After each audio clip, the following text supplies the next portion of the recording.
Tudo bem, eu sou o Lucas, vou apresentar o meu trabalho aqui sobre computação e sociedade, sobre o caso dos alunos que criaram um jogo lá no ITA, inspirado no caso Epstein. Bom, basicamente o que eles fizeram foi criar um jogo e pautado nesse problema da exploração sexual do Jeffrey Epstein, que aconteceu nos últimos meses aí. E basicamente o jogo era sobre uma vítima de 15 anos que tinha que escapar de homens que estavam tentando pegar ela numa ilha. Então, basicamente a mecânica do jogo era um crime real. E isso foi feito de forma que se tornou um entretenimento acadêmico no momento em que eles apresentavam, os alunos estavam rindo, estava tudo sendo levado na brincadeira. Isso tornou uma banalização máxima aí do uso da computação no cenário do contexto de violência e da atualidade. Bom, basicamente os algoritmos não são neutros, eles carregam vieses, privilégios e a visão do mundo de quem está criando o que quer que for ali, um jogo, um tipo de algoritmo e por aí vai. E ignorar isso é um problema que não deve ser feito, principalmente quando você vai fazer um tipo de jogo que pode ter vários públicos aí e que pode ferir vários princípios. Acreditar que a tecnologia é apenas matemática, ela nos cega e tudo que vier disso pode ser respeitado, é falho. Então a gente tem que sim ter um conceito de ética aí por volta disso. E a gente também, ainda mais que esses alunos eram da área da engenharia, eles esqueceram que eles estão construindo alguma coisa que vai ser para a sociedade. Então é um risco operacional e social que eles fizeram não levando em conta nenhum tipo de risco aí para fazer esse jogo. Bom, basicamente o silêncio aí, o que aconteceu nesse fato de vários erros, basicamente a primeiro foi a ideia, né? Onde que o colega, ninguém questionou o absurdo que seria fazer esse tipo de jogo e por que que isso não seria levado como algo engraçado ou algo que, tipo, chamou atenção, obviamente, mas que não da forma boa, né?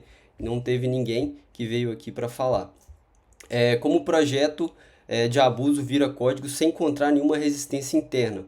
Volta um pouco aqui, depois de aceitar a ideia, como que quando depois você está desenvolvendo esse jogo, ninguém parou para pensar que isso poderia ser um problema imenso.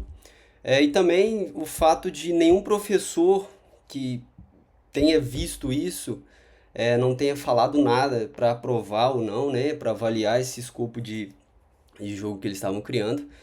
É, e as falhas de avaliação também.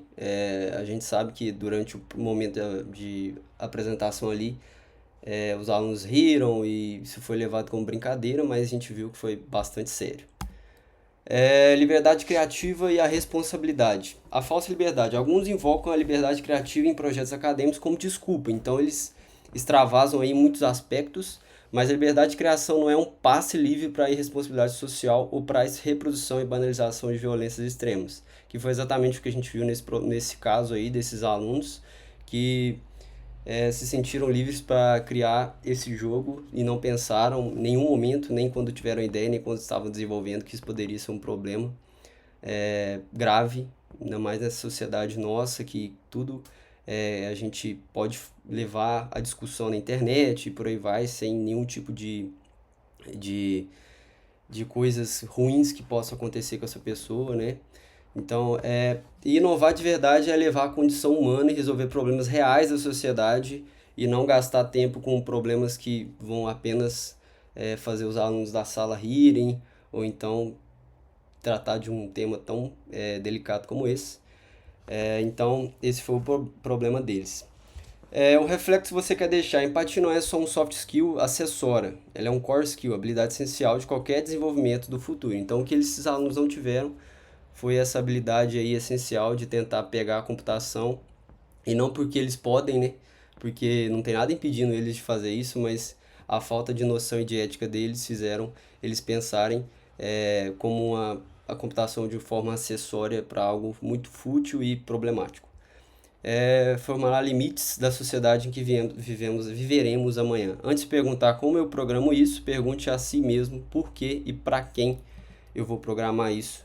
Então, esse caso dos alunos do Epstein foi um problema grave de banalização, né, da violência e da responsabilidade social. E, e teve um pouco de desconexão, né, entre a tecnologia e o que a gente vê na realidade social atual. E a gente tem um papel muito importante aqui na computação de tentar travar esse tipo de coisas.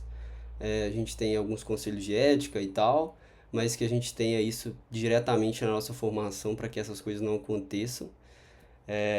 E tentar limitar isso, né? Essa liberdade, ela é uma liberdade criativa, mas que a gente tem que pensar para quem e por que está sendo feito para ajudar algumas pessoas.